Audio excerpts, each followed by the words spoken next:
Sampah plastik kini tidak hanya menjadi masalah bagi Indonesia yang merupakan negara maritim. Sampah plastik yang mencemari laut kini menjadi ancaman serius negara-negara Asia Timur. Untuk itu semua pihak diharapkan mengambil langkah nyata guna mengatasi polusi laut oleh sampah plastik.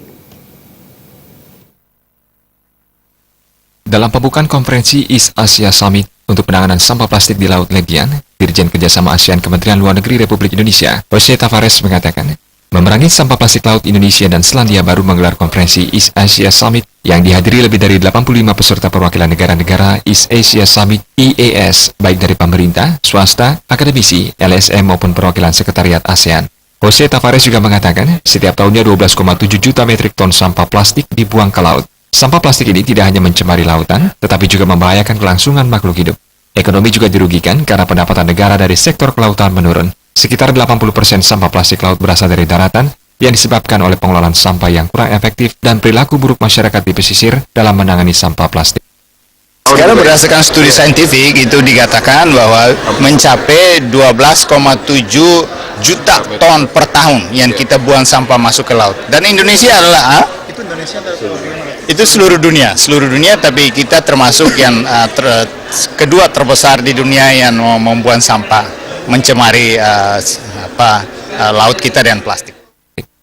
Sementara Deputi Bidang Sumber Daya Manusia, Iptek dan Budaya Maritim, Kementerian Koordinator Bidang Kemaritiman Republik Indonesia, Safri Burhanuddin mengatakan, pemerintah Indonesia sudah mengambil langkah nyata dalam penanganan sampah plastik, misalnya melalui Rencana Aksi Nasional Penanganan Sampah Plastik.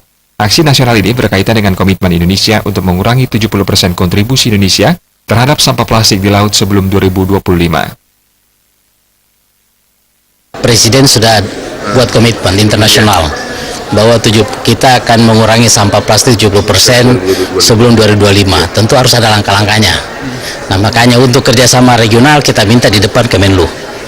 Ya, tapi untuk teknis kami di dalam yang koordinir antara kementerian teknis. Nah, ada 4 langkah yang kita ini. Langkah pertama itu adalah bagaimana membuat penyadaran, public awareness lah untuk masyarakat. Ya kan, kita tahu, kita publik karena ternyata sampah laut itu 80% dari darat. Kalau masyarakatnya kita bisa mengajari, mengedukasi, paling tidak jumlah sampah utama itu berkurang. Yang kedua adalah bagaimana kita kontrol sampah yang ada di darat. Karena saya kata 80%. Sampah di darat kan lewat sungai. Kalau setiap kabupaten kota yang dilewati sungai bisa mengontrol sampai sebelum masuk ke laut, kita sudah bisa kurangi sampai hampir 80%. Artinya target pemerintah 2025 lebih mudah tercapai.